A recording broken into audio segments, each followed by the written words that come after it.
Coming to you from 4,200 feet in the hills of Oregon. Here we are in the Wilson Knife Shop, and today we're going to be doing a little Q&A, answering some client and listener emails here in the shop. So let's get right to it. Let me set our timer.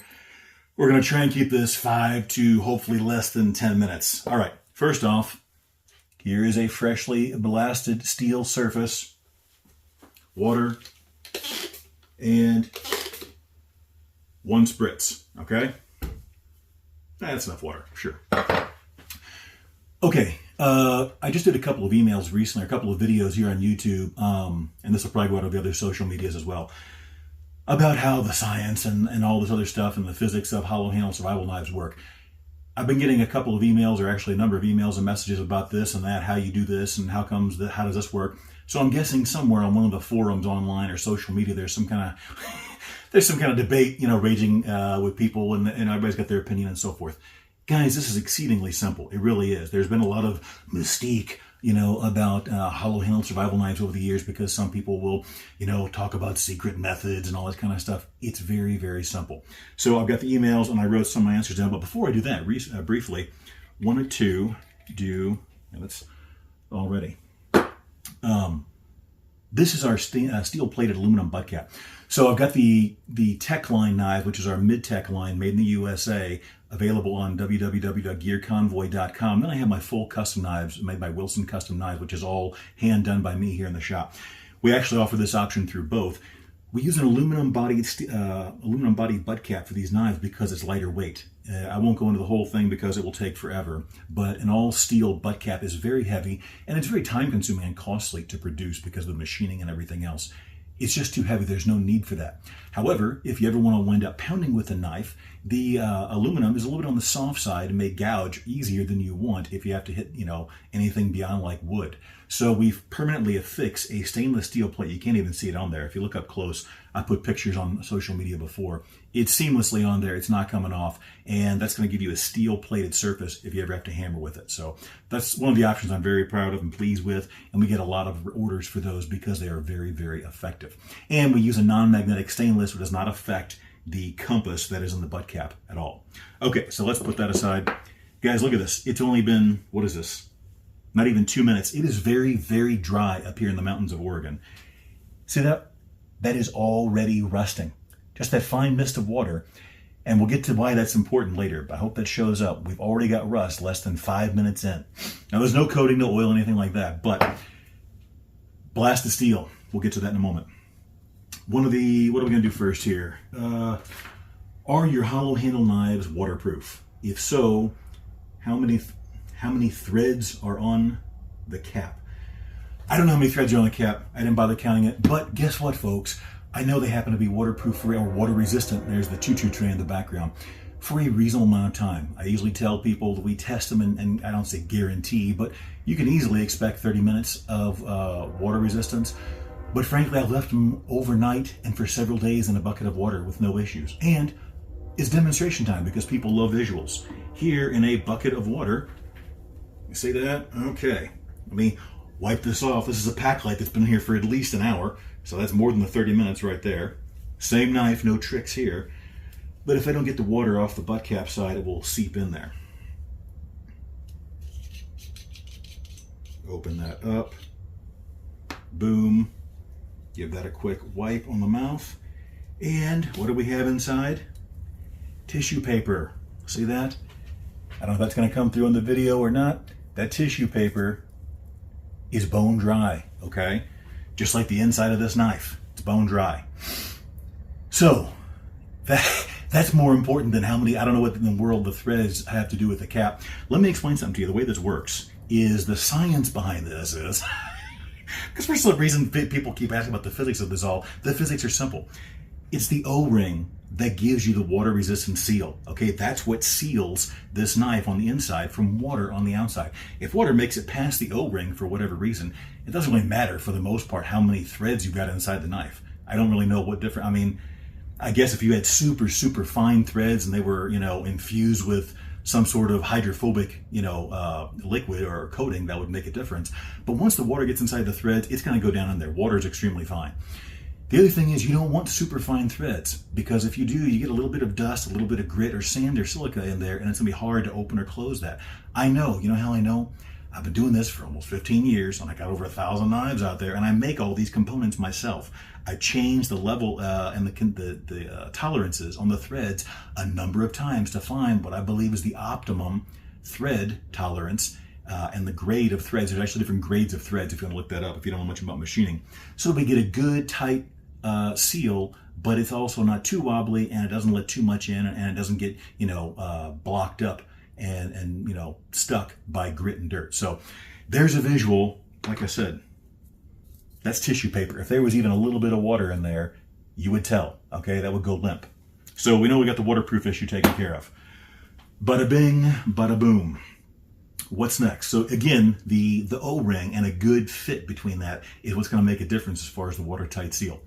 I suppose you can make a case for threads, but I don't think it's going to go very far. All right. We're already at 5 minutes. We're going to blast past that. What was next? Do you use epoxy with some of these are pulled right from the internet, from the email accounts, so they're worded a little bit different. I don't know if people do text to speech or what, or speech to text. Do you use epoxy with your knives? If so, is the epoxy what holds them together? And how heat resistant is it? That's a good question. No, the epoxy is not what holds them together. Yes, I do use epoxy. Epoxy should be part of your system, or could be part of your system, but it should not be the foundation of your joint.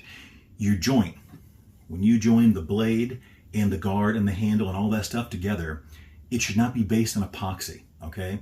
These have a mechanical joint. One of the things that makes them so strong, even with a shorter tang, is because that mechanical joint pulls that handle up against the back of the guard and doesn't let it move. So you really can't lever that tang back and forth. These are not pry bars, okay? They're knives designed to cut, slice, and chop, and so forth.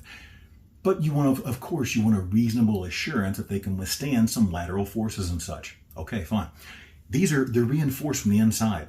All these testing, in fact, this knife here, which I've used in a lot of videos for testing, and a lot more of testing not on video, there's no epoxy whatsoever in there at all. This thing has been batoned viciously with axes, or axe handles, bats, clubs. It's been thrown dozens, if not hundreds of times easily, and there's no epoxy. Look at it like this. You need a good mechanical joint. If you remove the epoxy from your knife and it won't hold together, or it isn't useful like this, zero epoxy, okay? If you remove the epoxy and your knife isn't fully functional, your knife is glued together, okay? Or epoxy together, or adhesive together, or whatever, however you want to put it. And I'm not saying that's all bad. That doesn't mean it's junk or it's going to fail. But you should always want a redundancy. And if you remove the epoxy from your knife system, your joint system, and everything else, and it doesn't hold up, then you've got a glue together knife. It's just like whenever you do a full tang knife. You want to use mechanical fasteners like Corby's or Loveless bolts or something like that. Even Cutler's rivets are going to be better than just straight pins. Because if you remove the epoxy, you've still got a bulletproof hold. Those scales aren't going anywhere.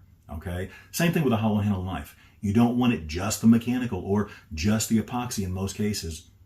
You certainly are not going to want it just with the glue being the heavy mover. Glues and epoxies and adhesives do tend to break down. Even if they last a very long time, it's just not a superior way of doing it, in my opinion. You do with it what you want, but I'm unaware of any major manufacturer or maker where epoxy was the primary thing. Even I think back to like Crane, Parrish, even Martin, they had threads on their tangs, and the epoxy was to prevent it from moving, but a threaded tang is what held it all together and did the heavy lifting. Okay, let's move on to the next one. We're going to blow past 10, but maybe not too far. Did I get all the points? Oh, what kind of... The epoxy is a commercial grade epoxy. It doesn't matter. It's not. You can't find it on Amazon, so it's not going to matter.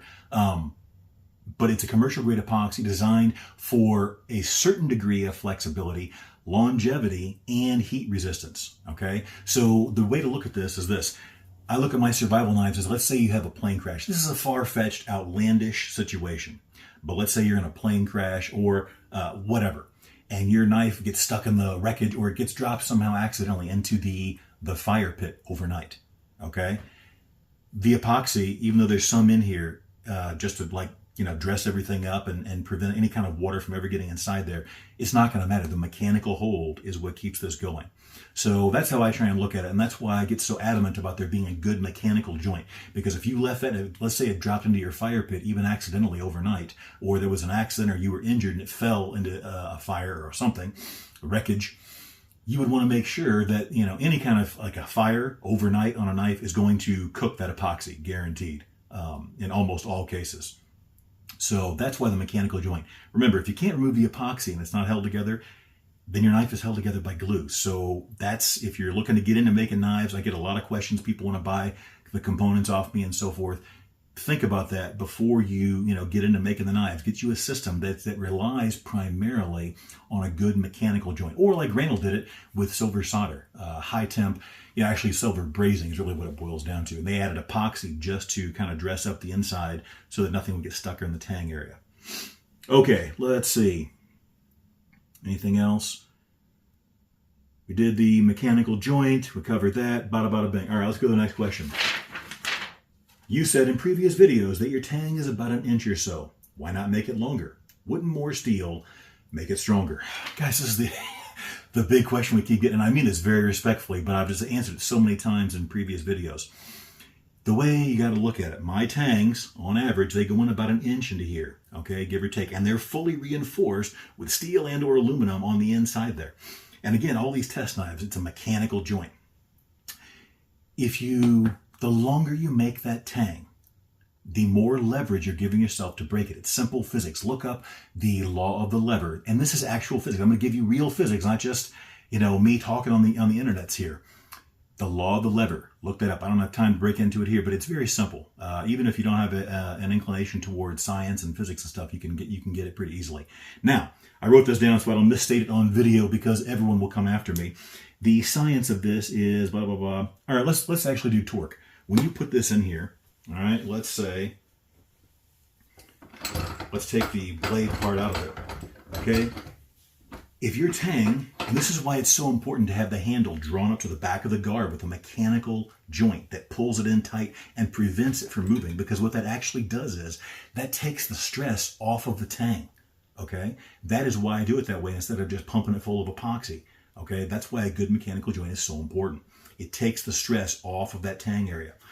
All right, if your tang is 1 inch long, all right, and we put 100 pounds of force on this thing, of torque, really, because all humans, we produce torque. Even if we seem to move in a straight line, it's because of a series of movements, rotational movements, right? Everything is a rotational with humans, so that's torque, all right, in a rotational manner. All right, we're putting that torque on there. If that tang is 1 inch long and I put 100 pounds of torque or force in this somehow, what happens if it goes to 2 inches long? You just doubled the amount of torque that you've put on that tang, thus making it more likely to break. I can give you the equation. What is it here? Bada bada bing, bada boom. I knew I should have highlighted it.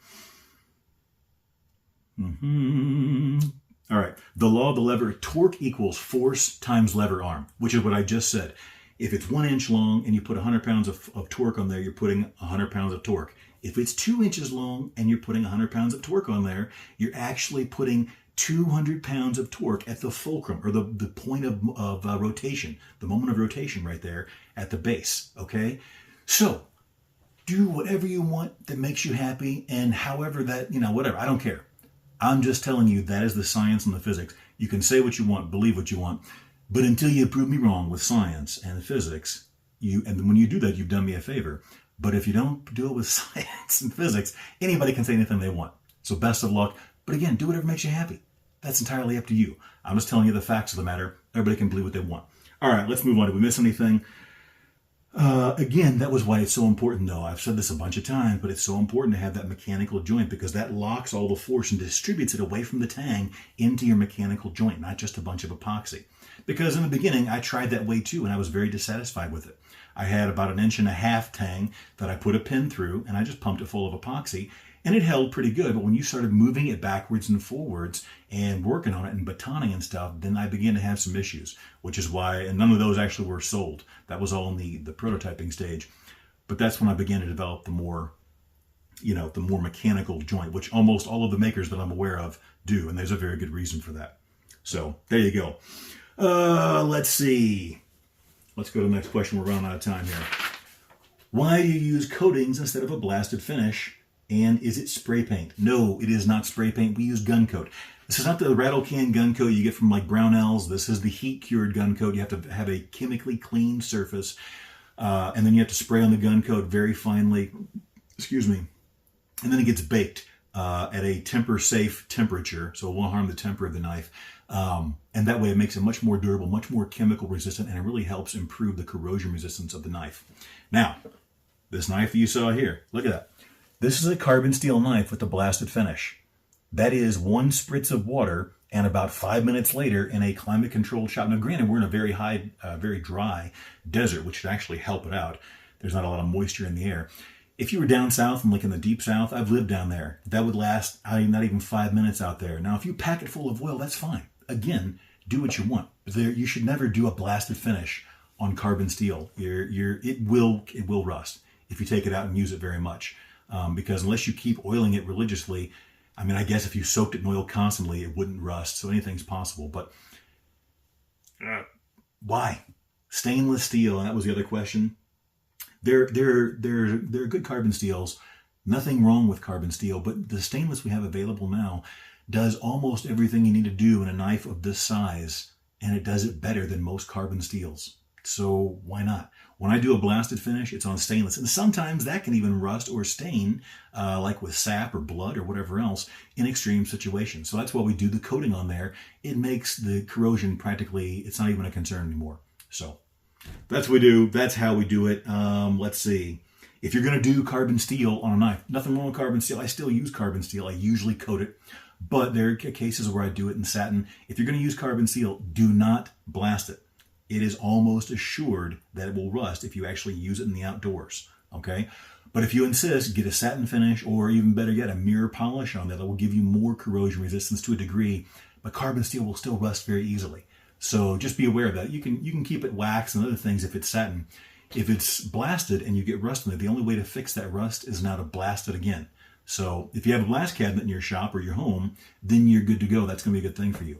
But otherwise, that's a foolish idea, in my opinion, to do a blasted finish on raw carbon steel like that. Okay, I think that's it. Did we cover everything with the waterproof? We did the corrosion test with the stainless steel plated butt cap, epoxy, mechanical joint, bada bing, bada boom. Okay, folks, that's going to do it. Thanks for all the support, and stay safe out there, folks.